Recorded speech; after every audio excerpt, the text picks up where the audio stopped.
Je suis en marche pour le meilleur et pour le pire, et je ravage tout sur mon passage.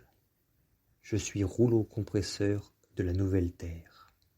Je puise dans les dernières ressources les énergies disponibles pour engendrer le changement.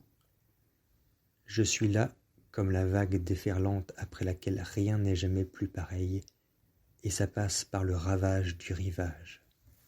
Pas de quartier, ni de dentelle pour le bouleversement qui est à l'œuvre. Je suis le futur souhaitable, non souhaité par tous, mais salvateur pour l'âme, qui est la grande oubliée de l'échiquier. Une autre dimension veut nous prêter main forte. Soyons en communion avec elle, en connexion intime, et accueillons les frustrations et les indignations. Saints d'esprit, ne jouons pas les simples d'esprit.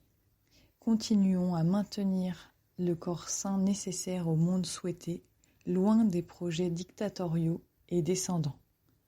Derrière la marche funèbre macrophage se joue une marche bien plus existentielle. Peuple à genoux.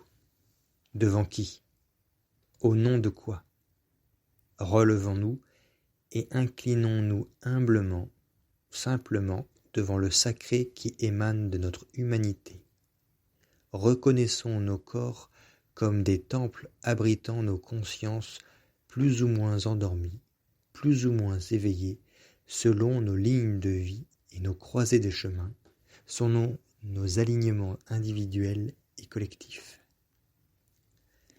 Humanité sacrée, réveillons-nous, et ne posons genoux à terre que devant l'immensité des possibles, ouverte par la clé des cœurs connectés, battant avec douceur et amour inconditionnel, unis pour honorer la vie qui nous est confiée, qui nous traverse avec puissance et générosité.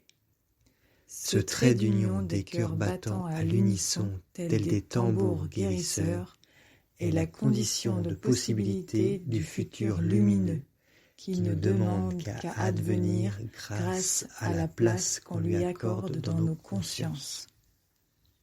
Ouvrons-nous tout entier au plus grand que nous, en passant par le plus petit aussi. Sortons des certitudes qui donnent l'illusion de rassurer, pour oser la confiance, la vulnérabilité.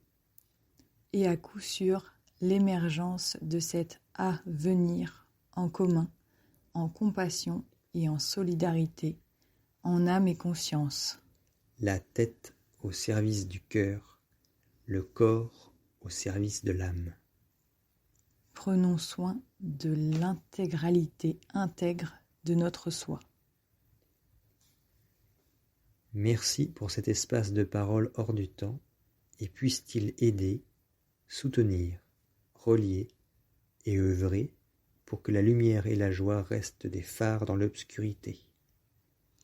Là où la liberté recule, la joie constitue un horizon, une signalisation précieuse. La désespérance, c'est le creux de la vague, c'est la nature qui reprend son souffle avant de reprendre ses droits et donner enfin naissance à la nouvelle création. Vibrons cet état de naissance libre, joyeuse et courageuse. Le soutien est là, haut les cœurs. À partager sans modération. Les Français parlent au français.